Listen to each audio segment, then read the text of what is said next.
Oke, shalom semuanya. Balik lagi sama saya. Yuk kita mau sama-sama baca lagi topik yang kelima. Kita lanjutkan ya. Teman seperjalanan Tobia. Oh ya, Tobia dikirim sama Tobit ayahnya untuk ngambil duit ya. Maka menjawablah Tobia kepada Tobit ayahnya. Pak, semuanya yang telah Bapak perintahkan kepadaku hendak kulakukan juga. Tetapi bagaimana aku dapat mengambil uang itu dari Gabael? Ia tidak mengenal aku, dan aku pun tidak mengenal orang itu pula. Tanda apa yang mesti kuberikan kepadanya, supaya ia mengenal aku, percaya kepadaku, dan uang itu diserahkannya. Aku tidak mengenal pula jalan-jalan di negeri Media yang harus kutempuh. Maka jawab Tobit kepada anaknya Tobia, Gabael telah memberikan tanda tangan kepadaku yang dibubuh pada sebuah naskah, dan demikian aku pun kepadanya pula. Naskah itu telah kubagikan jadi 2, dan kami masing-masing mengambil separuhnya. Lalu kutitipkan uang itu kepadanya. Sekarang sudah 20 tahun sejak uang itu kutitipkan. Lagi anakku, carilah untukmu seseorang yang dapat dipercaya dan yang mau pergi bersama dengan kita memang akan memberikan upah kepadanya hingga engkau kembali. Kemudian pergilah mengambil uang itu daripada Gabael. Ya, jadi mungkin ada materai kali ya. Zaman dulu juga sudah ada hitam di atas putih. Maka keluarlah Tobia untuk mencari seseorang yang mau pergi bersama dengannya ke negeri Media dan yang tahu jalannya. Didapatinya malaikat Rafael yang berdiri di hadapan Tobia. Hanya Tobia tidak tahu bahwa dia itu seorang malaikat Tuhan. Berarti di sini peran Rafael ya berpengaruh ya, malaikat. Makanya mungkin itu yang menjadikan posisi Rafael menggantikan Lucifer jadi tiga archangel gitu ya mungkin ya. Karena di sini mulai terlihat lagi perannya. Berkatalah Tobia kepadanya, "Dari mana engkau, hai pemuda?" Sahutnya, "Dari saudara-saudaramu orang Israel. Aku datang kemari untuk mencari pekerjaan." Tobia pun lalu bertanya kepadanya, "Tahukah engkau jalan ke negeri Media?" Jawabnya, "Aku tahu. Seringkali aku ke sana dan aku pun mengenal segala jalan juga. Sudah kerap kali aku pergi ke negeri Media, dan aku sudah pernah menginap pada Gabael, saudara kita yang bertempat tinggal di Ragai, di negeri Media, yang terletak di pegunungan. Perjalanannya dari kota Ekbatana hingga ke kota Ragai 2 hari biasa." Lalu kata Tobia kepadanya, "Tunggu dahulu, hai pemuda. Aku hendak mengatakannya kepada ayahku di rumah. Perlulah kiranya engkau pergi bersama dengan daku.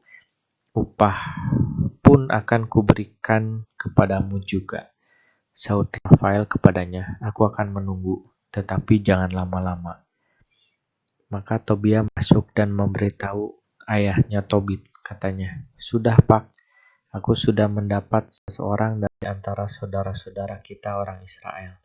Sahut Tobit kepadanya, "Panggilkanlah aku orang itu, nak, supaya aku tahu bangsa apa ia dan dari suku mana, dan apa ia boleh dipercaya untuk pergi bersama denganmu."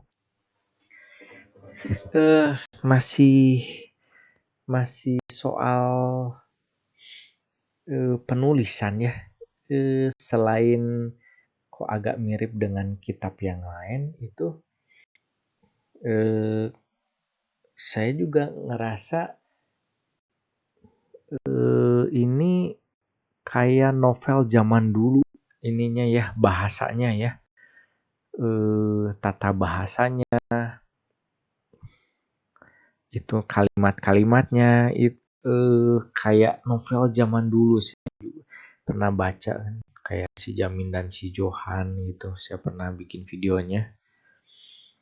Nah, bahasanya teh kayak novel zaman dulu gitu. Atau menurut teman-teman gimana ya? Oke, kita lanjut dulu. Tobia pun keluarlah dan memanggil dia. Katanya, "Pemuda, ayahku memanggilmu." Rafael masuk dan oleh Tobit diberi salam dahulu. Ia menjawab dengan banyak-banyak salam pula. Lalu Tobit menyambung, "Apakah aku masih mendapat salam juga?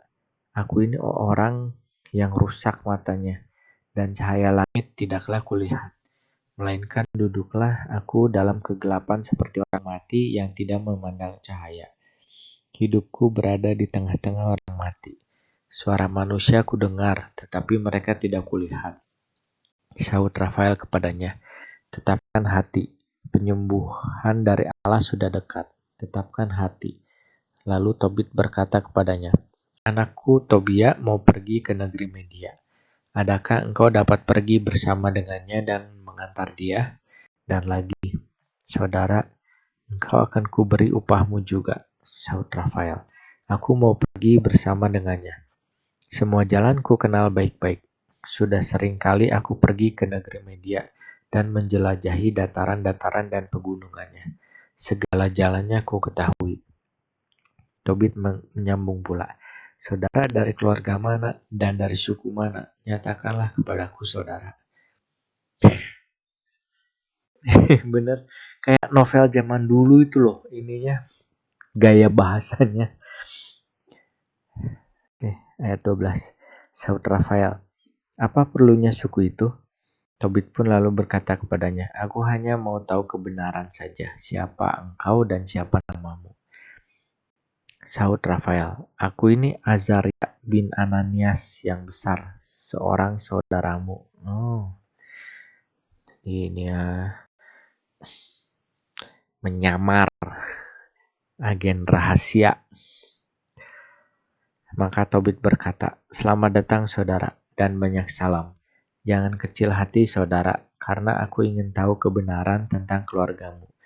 Kebetulan engkau kerabat kami juga. Engkau sungguh dari keluarga mulia dan baik.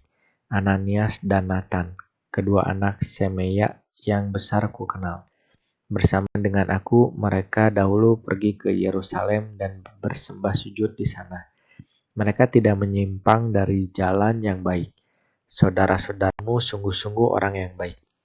Engkau berasal dari akar yang baik. Selamat datang." Tobit menyambung lagi, "Aku hendak memberikan upah kepadamu sedirham sehari dan penghidupan seperti penghidupan anakku sendiri. Hendaklah pergi bersama dengan anakku, maka aku akan menambah lagi upahmu itu." Sahut Rafael, "Aku mau pergi bersama dengan anakmu. Jangan khawatir. Kami berangkat dengan sehat walafiat, dan dengan sehat walafiat kami nanti kembali pula. Sebab jalannya aman." Sahut Tobit, "Tuhan memberkati engkau, saudara." Kemudian dipanggilnya anaknya dan berkatalah ia kepadanya, "Bersiap-siaplah, nak, untuk perjalanan itu dan pergilah bersama dengan saudaramu ini. Semoga Allah yang ada di sorga melindungi kamu berdua di sana dan mengantar kamu kembali kepadaku dengan sehat walafiat. Semoga malaikat Tuhan menyertai kamu di jalan dengan perlindungannya." Maka keluarlah Tobia untuk berangkat. Ia memeluk ayah serta ibunya. Berkatalah Tobit kepadanya, "Selamat jalan." Tetapi ibunya menangis dan berkata kepada Tobit, "Mengapa anakku kau suruh pergi? Bukankah ia penopang kita yang sudah lanjut usia, oleh karena tetap dapat melayani kita? Uang sebenarnya tidak lebih dari uang saja. Masakan uang itu menjadi pengganti anak kita? Cukuplah bagi kita hidup sebagaimana dianugerahkan Tuhan kepada kita." Sahut Tobit, "Jangan berhayal Adinda." Tuh, Adinda gitu. Manggilnya tuh Adinda. Kakanda, Adinda. Ini tahun berapa ya ini, penerjemahannya tahun berapa ya ini? Jangan-jangan nggak diubah-ubah dari zaman dulu kan. Kalau kitab-kitab lain kan dari Kejadian sampai Wahyu, selain Deuterokanonika kayaknya kan ada ini ya, terjemahan baru kayak gitu kan. Ini kayaknya diantepin gitu atau gimana ya? Kayak ya zaman dulu banget gitu. Oke, kita lanjut dulu deh. Sahut Tobit, jangan berhayal Adinda. Anak kita berangkat dengan sehat walafiat dan dengan sehat walafiat ia nanti kembali pula. Dengan mata kepala sendiri Adinda akan melihat dia pada hari ia kembali kepada Adinda dengan sehat walafiat. Jangan berhayal, jangan takut-takut Adinda. Oleh karena mereka, sebab malaikat baik menyertai anak kita dan perjalanannya akan berlangsung dengan baik. Nanti ia kembali dengan sehat walafiat. Maka istrinya berhenti menangis. Oke. Dan ini juga kan diulang-ulang gitu kan. Sehat walafiat, sehat walafiat, sehat walafiat. Kayak gitu. Terus ada apa gitu kan kata-kata yang berulang gitu. Ya kayak nak, pak gitu. Itu berulang ya ciri khas. Nah ini saya nggak tahu ya bahasa Inggrisnya gimana ya. Mungkin kalau udah beres bahasa Indonesia kita ke bahasa Inggris aja gitu ya. Terjemahannya seperti apa gitu kan. Terus juga mungkin harus cari tahu juga apakah ada terjemahan yang baru gitu. Atau ini saya nggak tahu ya. Saya pakai yang lama terus ternyata ada yang baru, saya juga nggak tahu nih. Oke, mungkin segitu dulu Tobit 5 bercerita tentang kemunculan kedua malaikat Rafael yang akan mendampingi Tobia dan berkenalan dengan Tobit. Sudah berkenalan, berbincang-bincang sebentar. Ibunya nangis, tapi setelah diyakinkan oleh Tobit, maka istrinya berhenti menangis. Oke, mungkin segitu dulu. Kita ketemu lagi besok dengan Tobit Fatsa 5. Oke, thank you. God bless you.